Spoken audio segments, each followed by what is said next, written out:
যৌথ বাহিনীর অভিযানে চাঁদপুরে অস্ত্রসহ ডাকাতির সরঞ্জাম সহ ৫ ডাকাত আটক। অপারেশন ডেভিল হান্ট যৌথ বাহিনীর অভিযানে চাঁদপুর শহর থেকে এলজি গান, ৩ রাউন্ড গুলি, বিপুল পরিমাণ দেশীয় অস্ত্রসহ ৫ ডাকাতকে গ্রেফতার করেছে। মঙ্গলবার ১১ ফেব্রুয়ারি ভোরে শহরের ওয়ারলেস বাজার থেকে এসব ডাকাতদের গ্রেপ্তার করা হয়। দুপুরে প্রেস ব্রিফিংয়ে এই তথ্য নিশ্চিত করেন পুলিশ সুপার মোহাম্মদ আব্দুর রকিব। আটককৃত ডাকাত সদস্যরা হলেন বেলাল হোসেন, মোহাম্মদ সুজন, লিটন, আব্দুল হালিম, রকি ও মামুন। তারা সবাই লক্ষ্মীপুর জেলার বাসিন্দা। আন্তজেলা ডাকাত চক্রের সদস্যরা চাঁদপুরে বাসা ভাড়া নিয়ে থেকে বিভিন্ন জায়গায় গিয়ে রাতের আধারে দুর্ধর্ষ ডাকাতির ঘটনা ঘটায়। সম্প্রতি শহরের স্ট্যান্ড রোডে কাজী ট্রেডার্সের দোকানে প্রবেশ করে ৩০ লক্ষ টাকার সিগারেটের কার্টুন ট্রাক বোঝাই করে নিয়ে যায়। অবশেষে ডাকাত দল ধরতে চাঁদপুর আর্মি ক্যাম্পের অপারেশনাল অফিসার লেফটেন্যান্ট জাবিদের নেতৃত্বে যৌথ বাহিনী বিভিন্ন জায়গায় অভিযান চালিয়ে অস্ত্র ও ডাকাতির সরঞ্জাম সহ ৫ জনকে আটক করতে সক্ষম হয়।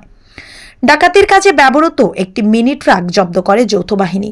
ব্রিফিং পুলিশ সুপার আরও জানান, অপারেশন ডেভিল হান্ট অভিযান চলাকালীন সময়ে আন্তজেলা ডাকাত দলের সদস্যদের কাছে বিপুল পরিমাণ দেশীয় অস্ত্র ও ডাকাতির কাজে ব্যবহৃত একটি পিকআপ জব্দ করা হয়েছে। গ্রেফতারকৃতদের বিরুদ্ধে চাঁদপুর সদর মডেল থানায় ডাকাতি ও অস্ত্র আইনে মামলা দায়ের করা হয়। চাঁদপুর জেলায়ও অপারেশন ডেভিল হান্ট ব্যাপক আকারে চলমান রয়েছে।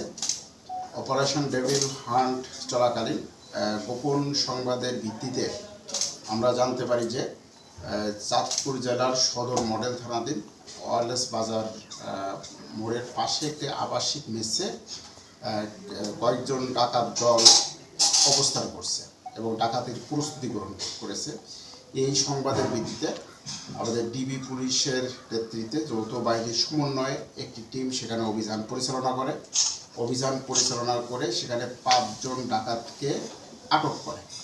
এই ডাকাত তাৎক্ষণিকভাবে তাদের নিকট থেকে একটি দেশীয় আগ্নেয়াস্ত্র এলজি, ৩ রাউন্ড অ্যামুনিশন, তারপরে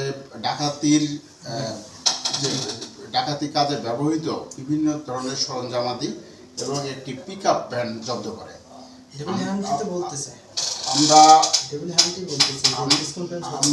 আমরা এই ডাকাতদের বিরুদ্ধে প্রাথমিকভাবে তাদের ব্যাপারে আমরা তথ্য সংগ্রহ করেছি। তাদের অনেকের নামে একাধিক মামলা রয়েছে।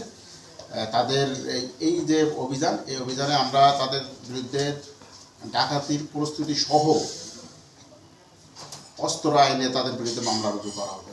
এছাড়া আমাদের চাঁদপুরে ইতিপূর্বে যে সমস্ত ঘটনা ঘটেছে সে ব্যাপারেও তাদেরকে জিজ্ঞাসাবাদ করে আইনের আওতায় নিয়ে আসা হবে।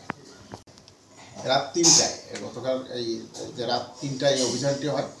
আমরা ২৪ ঘন্টা আমাদের একটা অভিযান চলমান আছে। গতকালকেও আমাদের এখানে মোট ১৮ জনকে আমরা অ্যারেস্ট করেছি। গতকাল ১৮ জনকে অ্যারেস্ট করেছি। এর মধ্যে আমাদের ৩ জন হলো যারা ডেভিল হান্টের অংশ হিসাবে ছিল।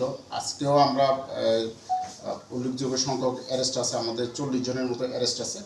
এর মধ্যে ডেভিল হান্টের অংশ হিসাবে আমরা আরও ৪ জন আছে। এই ডাকাত দল ৫ জন, এই মোট ৯ জন আমাদের আটক আছে।